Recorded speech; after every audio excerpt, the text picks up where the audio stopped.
Tahukah kalian mengenai apa itu Bitcoin? Bitcoin adalah sebutan atau nama dari sebuah mata uang digital yang eranya dimulai sejak 2009 lalu. Bitcoin bukanlah token pembayaran seperti OVO ataupun GoPay, melainkan Bitcoin adalah sebuah mata uang terdesentralisasi atau umumnya disebut dengan cryptocurrency. Lalu apa sih cryptocurrency itu? Apa bedanya dengan token pembayaran digital ataupun uang kertas yang kita kenal selama ini? Bitcoin muncul dipelopori oleh sebuah nama yang hingga kini masih menjadi misteri, yaitu Satoshi Nakamoto. Nama yang disebut-sebut sebagai pencipta Bitcoin, cryptocurrency pertama yang muncul dan kini masih menduduki ranking pertama sebagai kripto terbaik di dunia dalam segi nilai jual dan fungsinya sebagai alat pembayaran. Secara umum, cryptocurrency didesain sebagai mata uang digital yang sifatnya terdesentralisasi ataupun dengan kata lain tidak akan dikontrol siapapun, bahkan lembaga keuangan manapun di seluruh dunia. Bitcoin menggunakan algoritma kriptografi SHA-256 dan teknologi Proof of Work, di mana cryptocurrency dibuat dalam teknologi blockchain, yang artinya setiap transaksi atau yang disebut dengan blok terkait dengan blok-blok lainnya dan menghasilkan sebuah rantai atau chain transaksi yang terjadi dalam jaringan blockchain, saling terkoneksi dan membackup antara satu sama lain. Inilah yang membuat cryptocurrency menarik minat banyak crypto enthusiast di seluruh dunia. Karena selain dari keamanannya yang sangat secure, juga fee transaksi yang sangat rendah yang transaksinya dapat dilakukan di seluruh negara di dunia tanpa adanya batasan-batasan yang diterapkan oleh pemerintah ataupun lembaga perbankan. Masih bingung dengan cara kerja Bitcoin? Yuk sama-sama kita pelajari. Ketika seseorang mengirimkan uang dari satu bank ke bank yang lain, lembaga perbankan tersebut akan merekod dan memvalidasi setiap transaksi masuk atau keluar.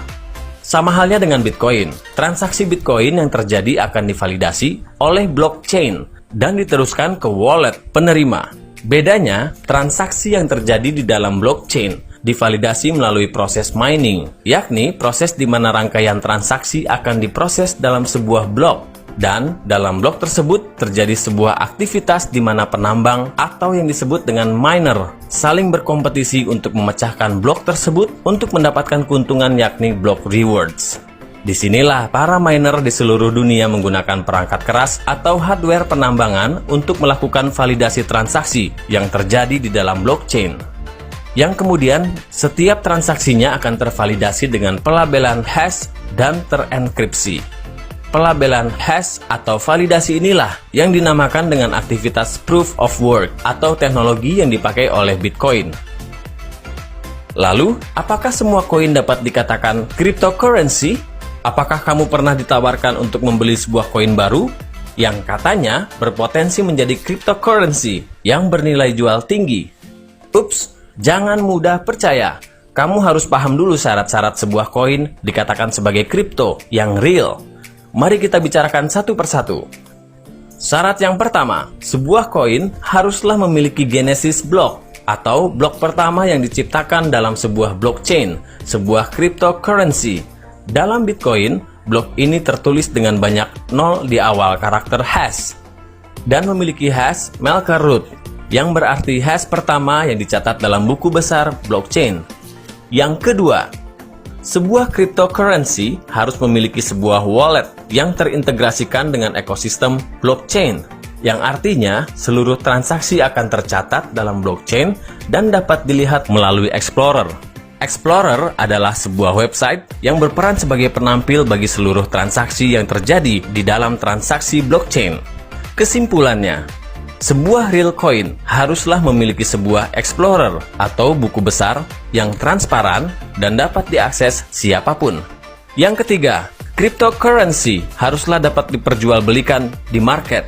Secara sederhana, siapapun tahu bahwa untuk dapat diperjualbelikan di dalam sebuah platform market terbuka, sebuah koin haruslah melalui proses validasi dan verifikasi platform market tersebut guna mengecek seluruh persyaratan yang membuktikan bahwa koin tersebut memanglah memenuhi persyaratan sebuah cryptocurrency. Itulah mengapa banyak koin yang dijual dalam tahap ICO atau fase penawaran dan akhirnya tidak memenuhi persyaratan untuk masuk ke dalam market.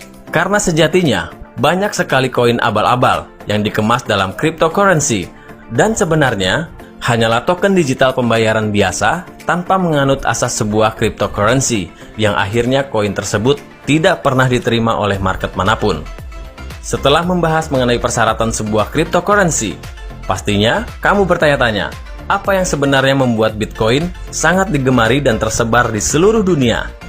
Jawabannya jelas, bahwa banyak negara yang sudah melegalkan kripto seperti negara Cina, yang saat ini menggarap kripto sebagai alat pembayaran berskala nasional.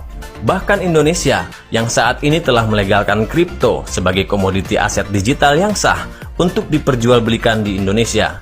Dan masih banyak lagi negara yang sudah melegalkan keberadaan cryptocurrency, baik sebagai alat pembayaran ataupun aset digital. Bukan hanya dari segi keamanannya yang berjalan dalam blockchain, maupun kegunaannya sebagai alat transaksi yang lebih murah dan efisien, namun juga karena sebuah cryptocurrency memiliki nilai aset yang selalu naik dari tahun ke tahun. Meskipun ada penurunan, namun terbukti bahwa cryptocurrency, terutama Bitcoin, memiliki aset yang naik hingga 100 juta %, dihitung sejak tahun kemunculan Bitcoin, yaitu di tahun 2009. 100 juta %? Angka ini sangat fantastis sekali. Namun semua itu memang nyata. Dimulai kemunculan Bitcoin di tahun 2009 yang hampir tak memiliki nilai, hingga tahun 2012, 2014, terus mengalami kenaikan nilai, hingga tahun 2016. 2019 mencapai nilai aset yang sangat tinggi. Bisa bayangkan, sampai angka berapa lagi Bitcoin akan meroket di tahun 2020. Banyak sekali yang masih belum paham bagaimana sebuah aset bisa memiliki kenaikan nilai yang begitu pesat. Mungkin ini yang sering ada di pikiran kamu. Kok bisa sih harga Bitcoin naik dan turun? Nah, kamu juga harus bertanya kepada diri kamu. Kenapa bisa harga kebutuhan pokok naik? Mengapa bisa harga emas naik? Jawabannya adalah adanya supply and demand. Supply adalah ketersediaan, sedangkan demand adalah permintaan. Ketika sebuah cryptocurrency tersebar dan permintaan lebih banyak daripada jumlah ketersediaan, maka disitulah harga Bitcoin terus naik. Bukan hanya itu, penurunan harga juga bisa disebabkan oleh penambang Bitcoin yang menjual secara masif, dikarenakan penambang memperoleh sejumlah Bitcoin dari kontribusinya di dalam validasi transaksi blockchain menggunakan alat mining. Dan faktanya, para produsen alat mining seperti Bitmain, ASIC Miner, Baikal, Inna Silicon, dan produsen besar alat mining lainnya menggunakan momen tersebut untuk menggunakan alat mining hasil produksi mereka sendiri untuk meraup keuntungan melalui dominasi pasar. Fenomena inilah yang membuat harga Bitcoin ataupun alternatif koin terus menurun di tahun-tahun terakhir ini.